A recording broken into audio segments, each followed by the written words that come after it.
Good evening. It's now 5:30 p.m. on June the 8th. It's time to call this budget workshop special called school board meeting to order. The meeting has been duly posted in accordance with Texas Education Code Chapter 551 of the Texas Open Meetings Act. Mr. Secretary, if you'd call roll. Ms. Becky Luna Chavez is absent. Mr. Brian Weston. Here. Myself, Diego Manas, is present. Mr. Josh Overfelt. Present. Mr. Emilio Galindo. Present. Ms. Amy Haynes. Here. Ms. Linda Guanajuato Webb.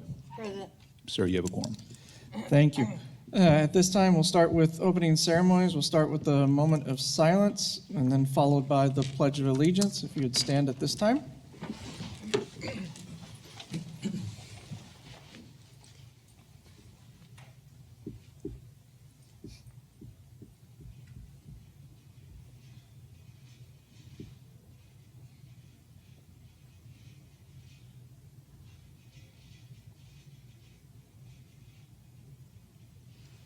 Thank you. And now the Pledge of Allegiance. I pledge allegiance to the flag of the United States of America and to the republic for which it stands, one nation, under God, indivisible, with liberty and justice for all. Thank you. We will open the budget workshop portion with three budget workshop A, 2026-2027 revenue and expenditures. Ms. Amy Childress.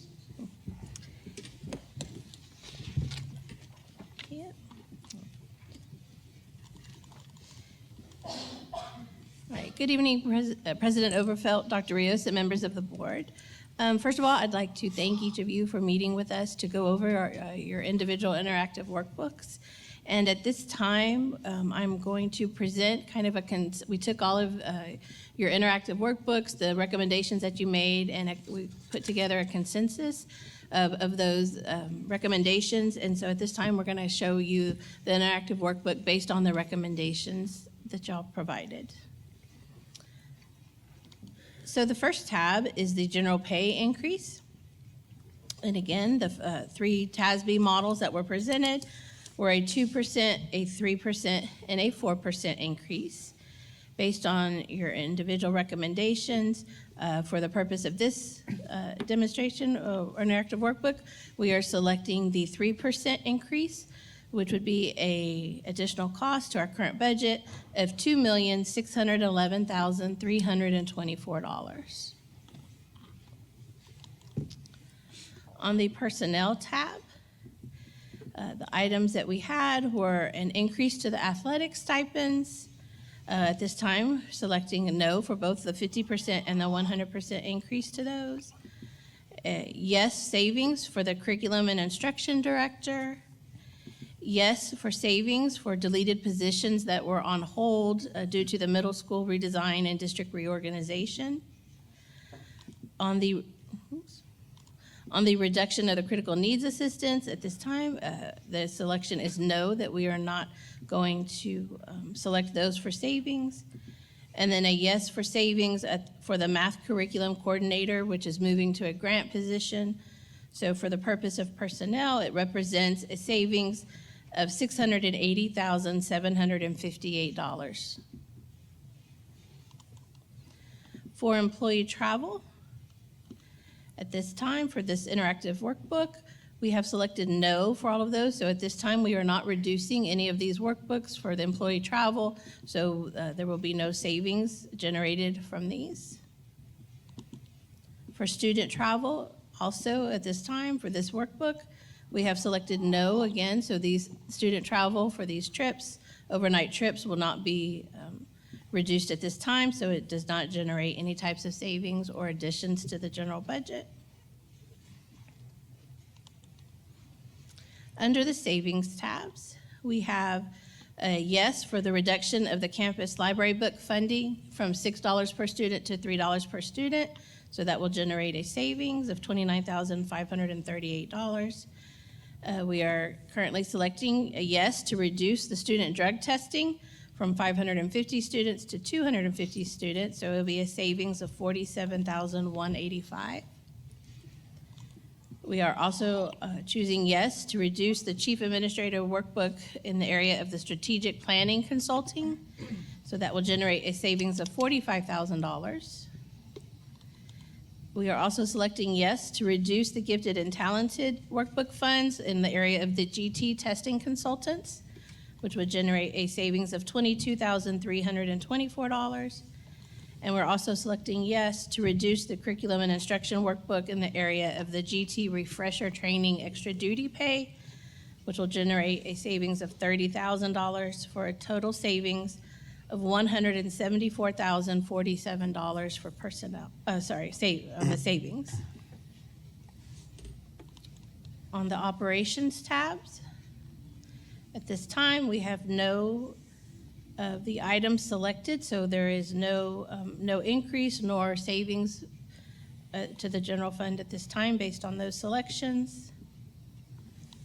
For technology, we have no for the HVAC MDF and the desktop computer refresh, but we do have a yes selected on the E-rate funding, so we will at a cost of $60,000 to the general budget. For project financing, based on your recommendations, we currently have selected no for all three of those items, so there will be no increase to the budget based on project financing. And then that brings us to our proposed budget for this interactive workbook. For revenue, we do have one update based on our historical information. We did increase our interest earnings from $1 million to $1,250,000.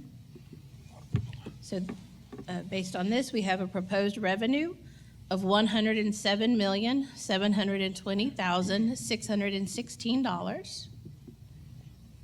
And based on the selections for the expenditures, we have a total projected expenditures of $110,419,922, which brings us to a deficit budget of $2,699,306.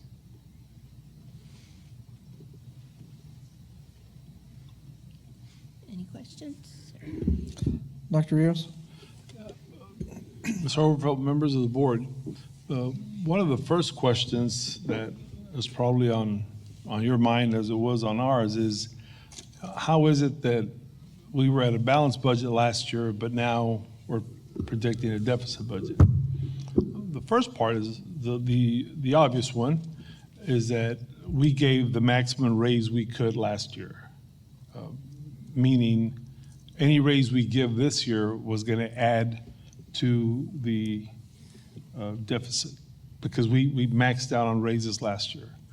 The second part is that our projected revenue went down approximately $500,000 because of student enrollment.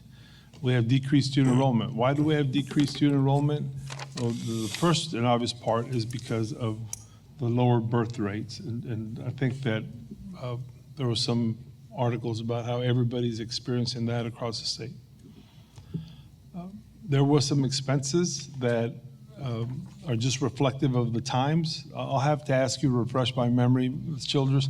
How much more are we paying for fuel this year than we had budgeted? We're paying about $200,000 to $250,000 additional. $200,000 to $150,000 plus the $500,000 that we were reduced in revenue because of decreased enrollment. That's already $750,000. You add the raise, and we get very close to that point. And there's other increases, whether it be parts for repairs for buses, wrecks, none of which were the fault of our drivers. But it was the increased cost and no additional revenue because we gave out a max raise last year. Now, this projected deficit, there's enough money in fund balance. We have approximately $8 million in excess fund balance. However, we have to consider that on top of this 2.8 million, I believe, I can't see very well from here. What is it, Amy? 2.7, 2.7 million. We have to consider what we're going to do with the health insurance fund. The health insurance fund, to stay solvent, we are more than likely going to have to carry all of the increases through fund balance or do a combination of fund balance and some pass on to the employees. It's probably going to cost us about 1.2 million for this coming year, 1 million to 1.2 million. So now we're talking about increasing the deficit or the money from fund balance to almost $4 million. That would mean that if we did that in 2 years, we would be back to considering cuts that we had to do 2 years ago, which were reduction of librarians, reduction of either art or music, all those hard decisions that we had to make a couple years ago. And because I know that none of y'all want to get to that point again, because I remember how difficult it was to balance a budget, we have an alternative for you to consider, so that we can discuss, again, because we have to figure out how to make the fund balance go as long as we can, so that during the next legislative session, hopefully that there is more money for increases for inflation, and then we can be at a place where we can provide a sustained budget with increases. I'm gonna go through what would be our recommendation. I'm gonna ask Amy to help me out. Amy, can you bring out the second workbook that administration worked on?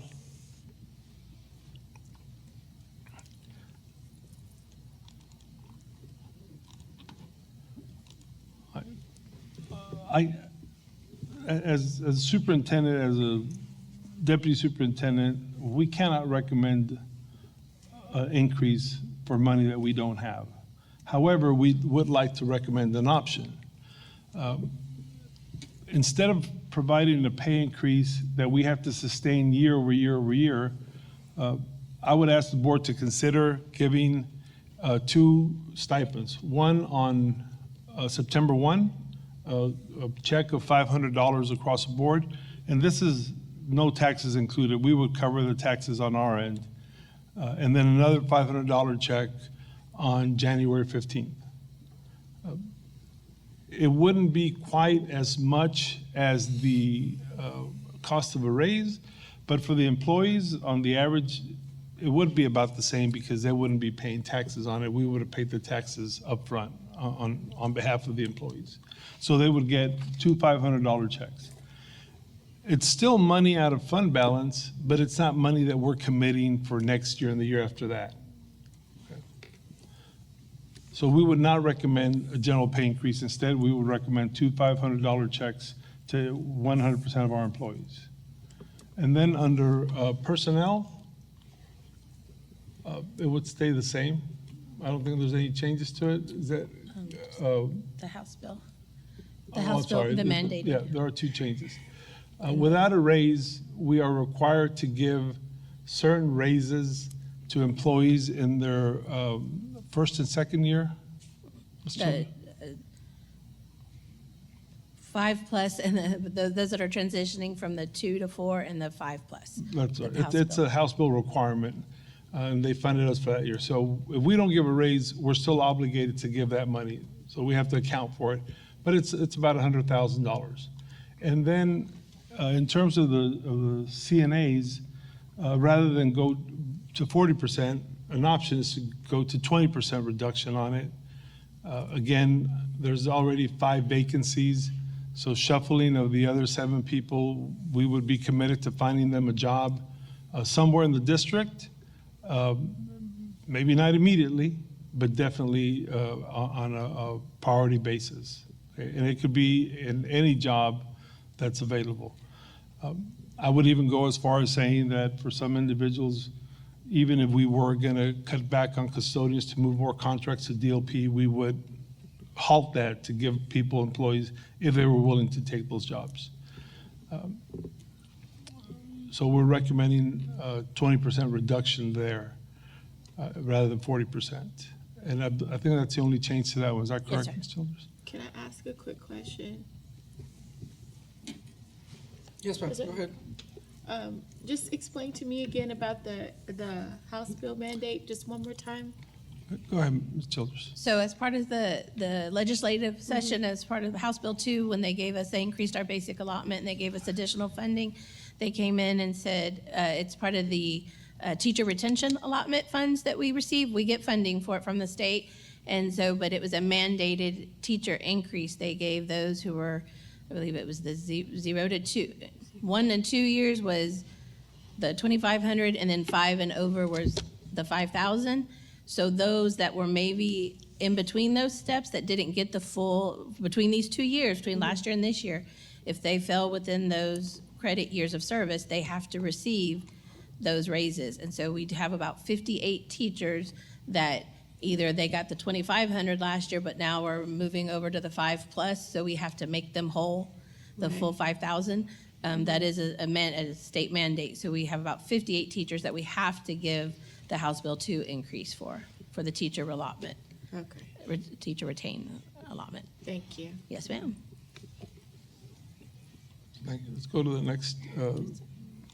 On travel, we're not recommending any changes to travel both for employees and students. So that stays the same as the recommendation that y'all provided.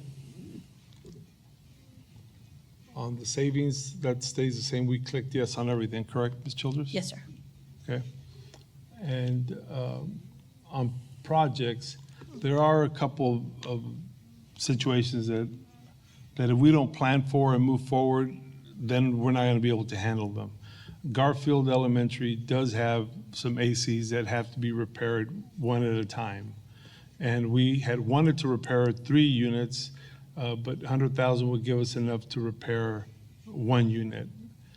So we decreased that from 300,000 to 100. And then our fire inspections have just a whole lot of small items that have to be repaired in order to pass the fire inspections. And I want to allot money there. The reason it's important to allot money there is because the operations budget and the technology budget in both workbooks, the one that the board recommended and the one we had already decreased each of those budgets by $100,000 already. So I can't ask them to take on more expenses to fix items when I've already cut the operations budget by $100,000 and the technology budget by $100,000. Now, on the technology side, we decreased it by that much because we are using a lot of the money provided by the state to buy Chromebooks for the students. Okay, so that's why we're recommending that.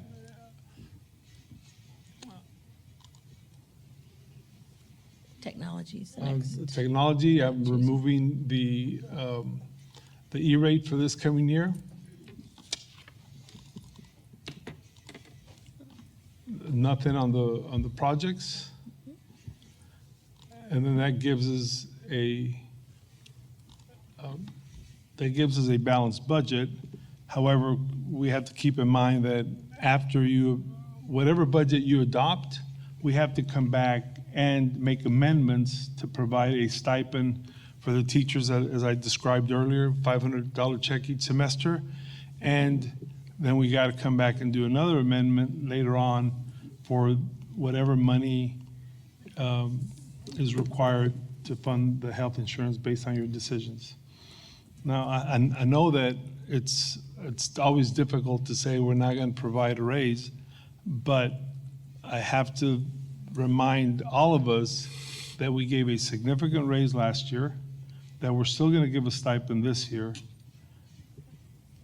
and that we still have to cover health insurance. And more importantly, we do not want to get ourselves in a situation where we're having to talk about what reductions in personnel we're going to have, because it was a difficult conversation, and I would hate to take you down that road again.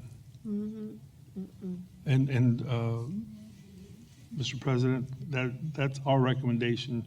We can go with the consensus that the board came up. I'd love it if we went with a recommendation we just shared with y'all, or if you want to come somewhere in the middle. The budget is the board's. Okay. Now, ultimately, I just want to make sure, workshop, everything's strictly discussion tonight. There's no action, Correct. formal action, aside from maybe directing which one to publish. Yes, sir. Based on the consensus at the end of the meeting, Okay. that's what Ms. Childress or Mr. Sanchez will publish, and we will then have a meeting to adopt on The 25th. June 25th. Okay. So I'm going to go down through the each member and ask them for comments and questions and stuff like that. If my fellow members if y'all will just pull the mic closer when you're talking, and I had to get some comments from the public that they haven't been able to hear. So if y'all could just do that as a favor. So we'll start over here, Mr. Weston. If you have any comments or questions or concerns on the two things that are presented, now would be the time to ask them. I mean, I like the stipend ideas. Excuse me. I do like the stipend ideas. Or are you calling it a stipend or a bonus? Stipend. I mean, in my opinion, the timing of it is always good right before Christmas. I mean, is there a reason to do two instead of just one at a certain point of the year or at the end of the year? At the end of the day, it costs the district the exact amount of money. Spreading it out. The calendar year for pay increases officially began September 1. That's why I said September 1. And then in January, it's always a good return to work, which means that if you resign before January, well, then you wouldn't get the stipend. I got you. That's the only reason. We could do it before Christmas and then just hope everybody comes back. I mean, I think, especially if y'all gave a big raise last year, I think it'd be smart to try to find a workaround like the stipend. It seems to work, in my opinion.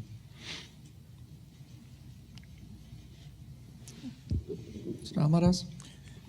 A couple of years ago, when we did do the stipend, what was the amount that we gave our employees? Do you recall?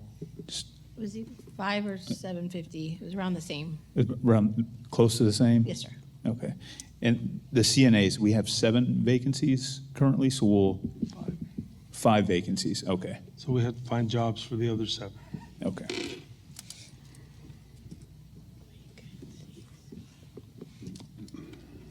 Mr. Galindo?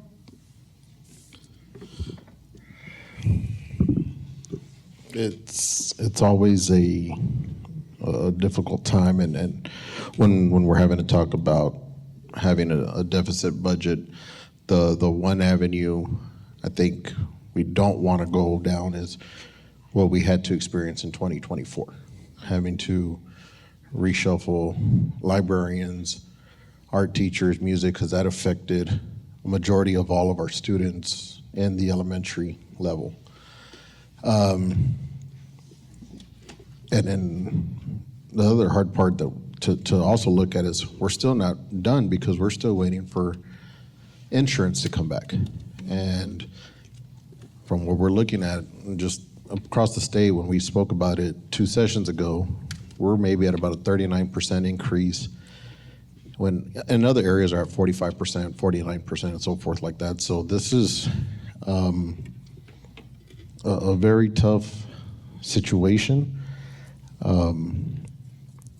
But at the same time, don't want to go down the road of nobody not having a job in a year or two. And I think when we went back again, going back to 2024, that was one of the main efforts that we wanted, to make sure that nobody was to ever lose their job with the district because of a budget deficit or anything like that.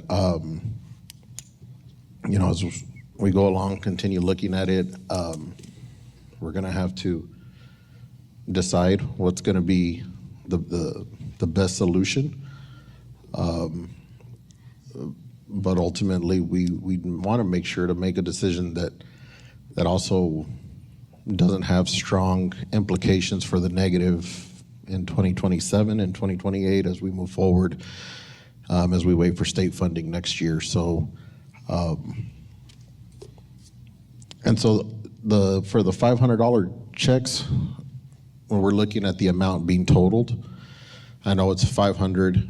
So then would it be about 650 total, and then the taxes would be pulled back, and so then about fund balance, maybe about 1.5, 1.6 would be About taken one- down and Yes, put sir, us about about 6.5 estimated.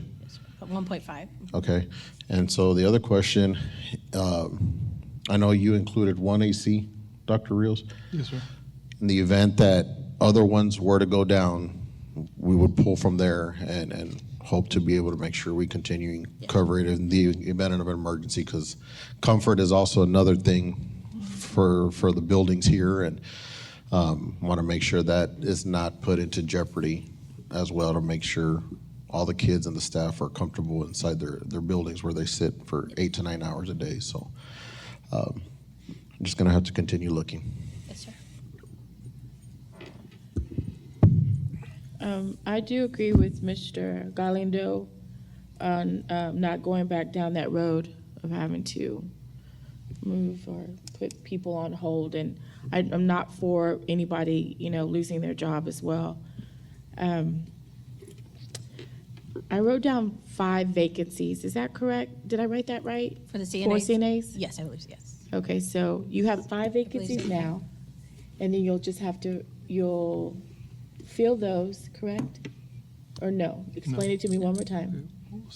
We will reduce all CNAs by 12 positions. Okay, Of those 12, 5 are already vacancies. okay, That leaves us 7 individuals, and it'll be the 7 that were hired last, okay, okay, to find jobs for them in other areas in the district if they're willing to accept them. But I want to be clear that the 7 vacancies, they may not be qualified for a secretarial job because you need to type so many words per minute. correct. We could do a waiver if they're somewhere close to it, and we would just be transparent about it. But it would have to be for a certain job. There would, instead of giving a contract to DOP, we could offer custodial work to some of the individuals. It would be any job that pays as much as a CNA would, which is every job in the district that's above a CNA. I just wanted to be clear for myself, because I also don't, if we are able to, place them somewhere, if they're experienced as well. I'm glad I'm glad you said that, so we can be clear on that. I'm a little, with the stipend, was that all we could do, was the 500 and the September 1st? And then in January or December, that's all we could do at this time? I would recommend that we do 500 now, and then before we do the other 500, we could look at, see how our interest accounts have generated funds, or maybe see if there's a vacancy pool that has generated savings, and make that decision 1 month. Commit to 500 now, Okay, and 500 later, but also commit to looking at our balance and see if there was some savings where we could perhaps go 750 if we could, right. if right. not 600, but definitely commit to looking at it again. Okay. Okay, thank you. Excuse me, but I'm sorry, could I Yes, ask sir. a question there? But the $1,000 roughly equates to a 2% raise, right? Is that what because it's tax-free to the employee? When we look at taxes, would be approximately a 2% raise. Except, it equates to the same expense to the district, but obviously to our lowest paid employee, it's a lot more than they would Right. otherwise gotten, and to our higher paid employees, it would be less than a 2% raise. But it would just keep everybody at the same amount. In the past, we differentiated, And it hurts some feelings, and the board asked us to come back and change it. I guess my point is, it's not an insignificant amount. I mean, it's Yeah. compared to what a raise would be. Yes, sir. Ms. Webb? I agree with the fact that we can look at the 500 and then look to see what else we can generate for them as a stipend. And I understand the fact that it equates to a 2% increase. However, it does not give any of our employees anything that they can add to their retirement aspect of it. So this is why we need to look at to see what else we can give them if the money is available for them. And the other question I had was, what happened to the wind farm allocations? So we have started receiving those. We've received about 4 million so far. But we have, due to some projects we had this year, we have also used some of that funding. So we are so right now we have a fund balance of about 8 million. We are estimating to add another 1.5 million, hopefully maybe 2 million due to the wind farm project. Our audit is done completed in November. So once we get, that's about, before the semester would go. So once we have our audit complete, we can then look, that will give us a true picture of what our excess fund balance is for the year. And we could look at that time to make. Yes, I definitely don't want to go back to what we had to do as far as moving art teachers and music teachers and librarians. I don't want to do that at all. I mean, it's not fair to them. But I do want to see what else would be available after we, like, if I'm going to go do it.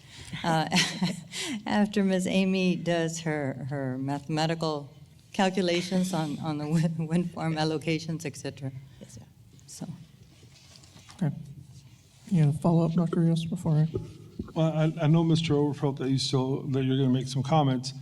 I would only remind the board that the more fiscally responsible we are right now, the better the position the board will be in when we have to make a harder decision on health insurance coverage. Because there will still be money in fund balance to where you can consider doing as much as possible or more than you otherwise could for health insurance, at least for the first year.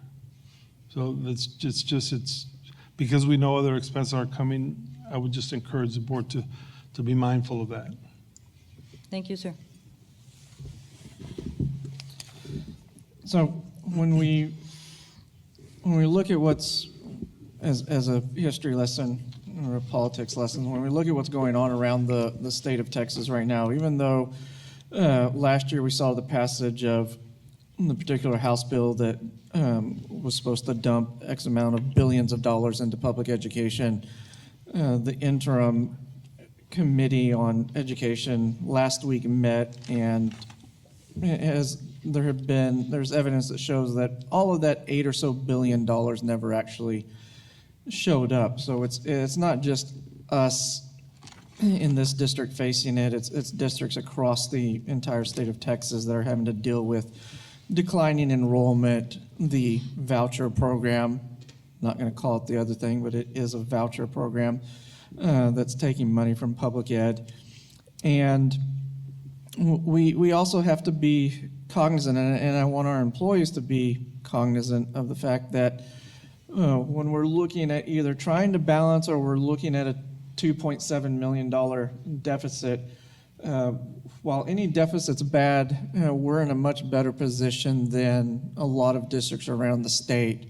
There's a district close to us that at the end of May only had $500 in its operating budget, and had to lay off 72 individuals. There's districts around the state that are facing tens of millions of dollars in deficits and having to let people go. Yes, absolutely. 2 years ago was probably the roughest, or not probably was, it was the absolute roughest budget cycle I had ever been through in the time that I've served on the board. And the and it comes with being an elected official, but the people that said stuff to me, and there are some that still really won't talk to me, and that I'd been friends with years before. That hurt. But we as a board ultimately made that decision and kept our promise that when the state did finally fund us, that those individuals that had been displaced but got to keep their job, a job, would go back to where they had unfortunately been moved from because of lack of funding from the state of Texas and the legislature in Austin. So, yeah, that was an absolutely painful year. I definitely don't want to go down that road, but I fear what's coming in the next session in 27 with what's already kind of being projected, and with the models that they're using, with TEA pushing to fund only on TIA, the teacher incentive allotment, and reduce the amount of funding that it gives districts to be able to pay those who aren't qualifying for TIA. And again, those are decisions that are being made by 181 individuals in Austin every other year. And unfortunately, it trickles down, and we're the ones who get yelled at or berated and whatever it might go in and be. I do remember that year that we could not give a raise in doing the stipend. And while it may not have been what everybody wanted within the district, at least we were able to give something, and it wasn't what I would call a 0 year where nobody got anything.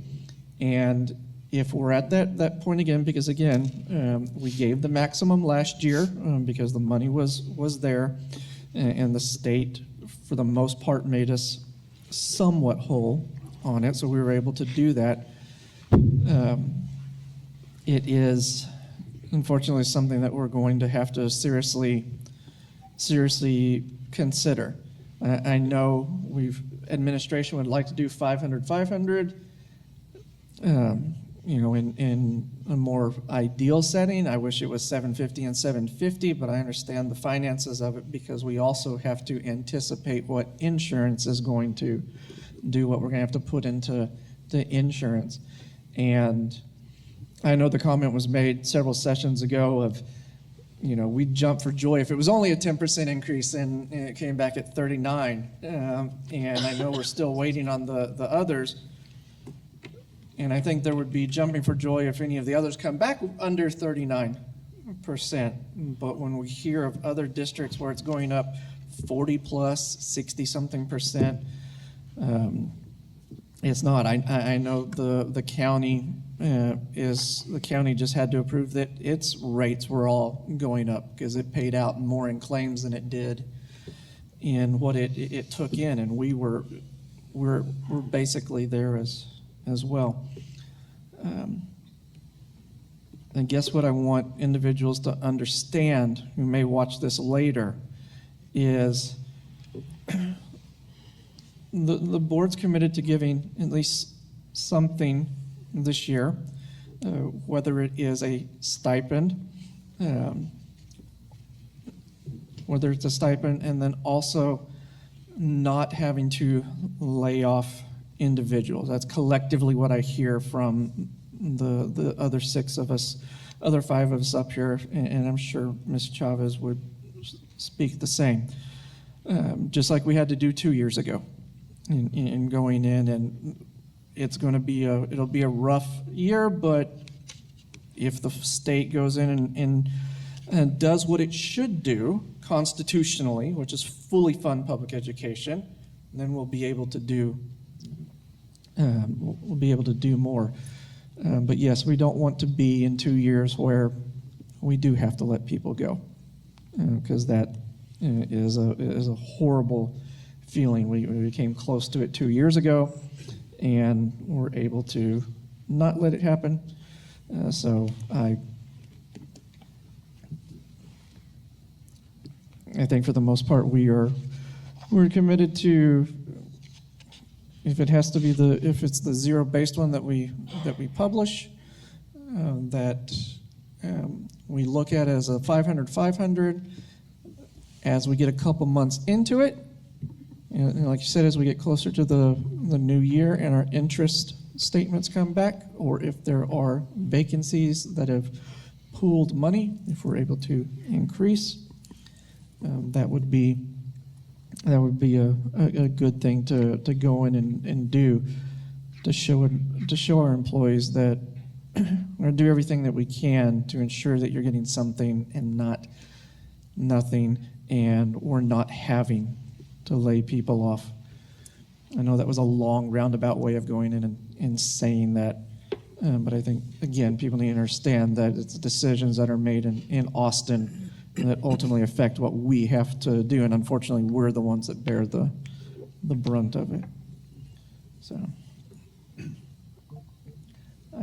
so is that kind of the direction that I get from my fellow board members, is looking at the 500 with going in and possibly, as we get closer to the first of the year in 27, if it allows, coming back, restudying, and possibly upping that, and excuse me, and then waiting to, of course, have that very difficult conversation when the final insurance numbers come back.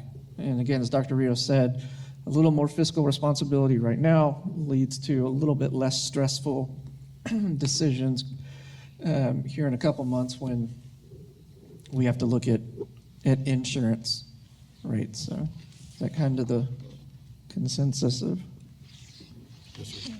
Okay, so I think the board will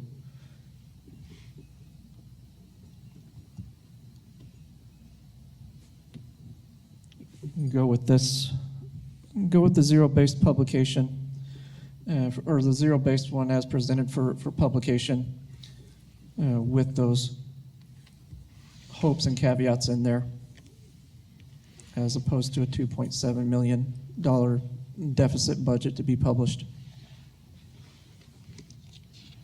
Thank you,